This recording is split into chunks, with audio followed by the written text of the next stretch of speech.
KaraokeBooks. Moby-Dick, or The Whale. Herman Melville. Audiobook. Chapter 98. Stowing down and clearing up. Already has it been related how the great Leviathan is afar off descried from the masthead, how he is chased over the watery moors, and slaughtered in the valleys of the deep, how he is then towed alongside and beheaded, and how, on the principle which entitled the headsman of old to the garments in which the beheaded was killed, his great padded surtout becomes the property of his executioner.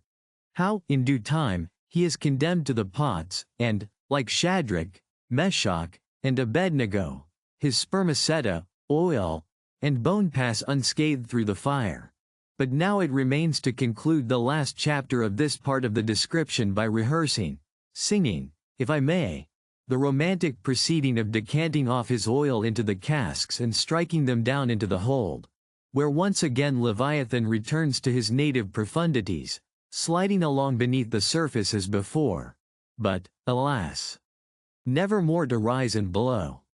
While still warm, the oil, like hot punch, is received into the 6-barrel casks, and while, perhaps, the ship is pitching and rolling this way and that in the midnight sea, the enormous casks are slewed round and headed over, end for end, and sometimes perilously scoot across the slippery deck, like so many landslides, till at last man-handled and stayed in their course, and all round the hoops, rap, rap, go as many hammers as can play upon them, for now, ex officio, every sailor is a cooper. At length, when the last pint is casked, and all is cool, then the great hatchways are unsealed, the bowels of the ship are thrown open, and down go the casks to their final rest in the sea.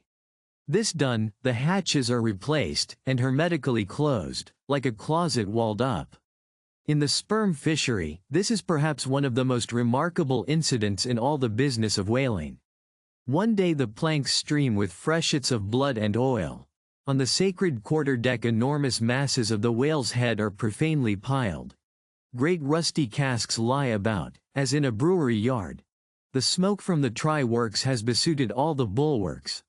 The mariners go about suffused with unctuousness. The entire ship seems great Leviathan himself, while on all hands the din is deafening. But a day or two after, you look about you, and prick your ears in this selfsame ship, and were it not for the tell-tale boats and try-works, you would all but swear you trod some silent merchant vessel, with a most scrupulously neat commander. The unmanufactured sperm oil possesses a singularly cleansing virtue. This is the reason why the decks never look so white as just after what they call an affair of oil. Besides, from the ashes of the burned scraps of the whale, a potent lye is readily made, and whenever any adhesiveness from the back of the whale remains clinging to the side, that lye quickly exterminates it. Hands go diligently along the bulwarks, and with buckets of water and rags restore them to their full tidiness. The soot is brushed from the lower rigging. All the numerous implements which have been in use are likewise faithfully cleansed and put away. The great hatch is scrubbed and placed upon the try-works, completely hiding the pots. Every cask is out of sight. All tackles are coiled in unseen nooks. And when by the combined and simultaneous industry of almost the entire ship's company, the whole of this conscientious duty is at last concluded, then the crew themselves proceed to their own ablutions, shift themselves from top to toe, and finally issue to the immaculate deck, fresh and all aglow, as bridegrooms new leapt from out the daintiest Holland. Now, with elated step, they pace the planks in 2s and 3s, and humorously discourse of parlors, sofas, carpets, and fine cambrics. Propose to mat the deck. Think of having hanging to the top. Object not to taking tea by moonlight on the piazza of the forecastle.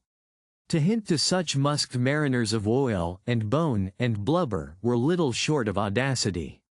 They know not the thing you distantly allude to. Away, and bring us napkins. But mark.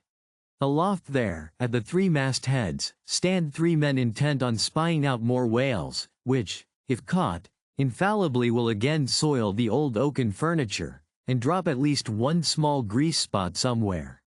Yes, And many is the time when, after the severest uninterrupted labors, which know no night, continuing straight through for 96 hours, when from the boat, where they have swelled their wrists with all day rowing on the line, they only step to the deck to carry vast chains, and heave the heavy windlass, and cut and slash, yea, and in their very sweatings to be smoked and burned anew by the combined fires of the equatorial sun and the equatorial try-works.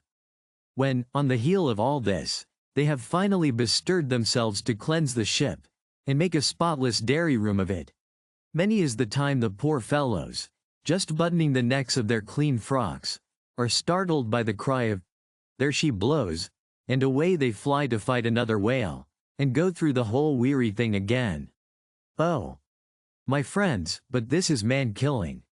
Yet this is life. For hardly have we mortals by long toilings extracted from this world's vast bulk its small but valuable sperm, and then, with weary patience, cleansed ourselves from its defilements, and learned to live here in clean tabernacles of the soul. Hardly is this done, when, there she blows, the ghost is spouted up, and away we sail to fight some other world, and go through young life's old routine again. Oh, the metempsychosis. Oh, Pythagoras, that in bright Greece, 2000 years ago, did die, so good, so wise, so mild. I sailed with thee along the Peruvian coast last voyage, and, foolish as I am, taught thee, a green simple boy, how to splice a rope. If you liked what you heard, please subscribe to the channel.